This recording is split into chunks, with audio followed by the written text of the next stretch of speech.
गो हत्या के एक आरोपी जावेद की जमानत पर सुनवाई के दौरान हाईकोर्ट ने गाय को लेकर कई अहम टिप्पणियां की। इलाहाबाद हाईकोर्ट ने केंद्र सरकार को गाय को राष्ट्रीय पशु घोषित करने और मौलिक अधिकार देने के लिए बिल लाने तक के सुझाव दे डाले।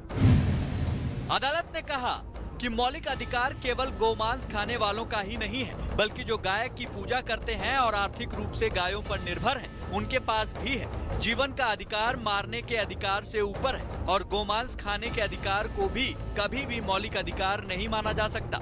मुसलमानों ने भी गाय को भारत की संस्कृति का एक महत्वपूर्ण हिस्सा माना है। 5 मुस्लिम शासकों ने गायों के वध पर प्रतिबंध लगा दिया था।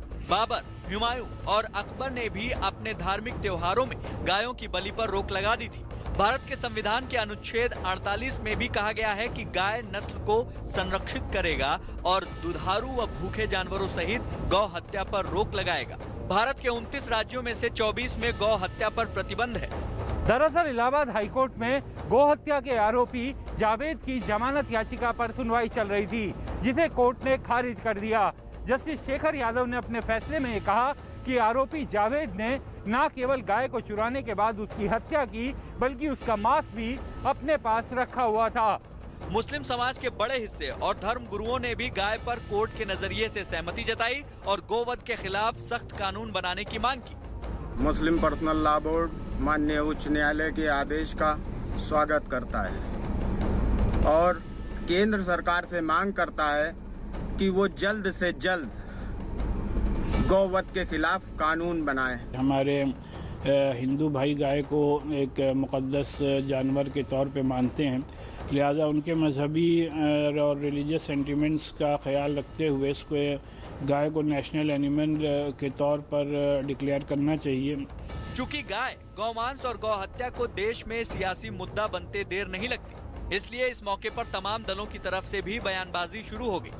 भारतीय जनता पार्टी की सरकार गाय माता पे राजनीति तो करती है, लेकिन गाय माता को भोजन नहीं दे सकती, उनके रहने की व्यवस्था नहीं कर सकती।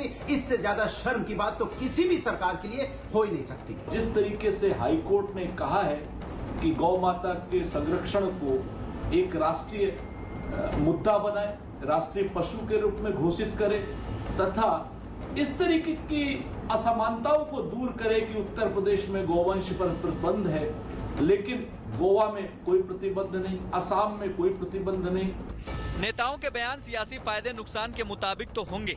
हाईकोर्ट के रुख के बहाने बीजेपी पर निशाना साधा गया तो यूपी सरकार में मंत्री और पार्टी ने भी मोर्चा खोल दिया।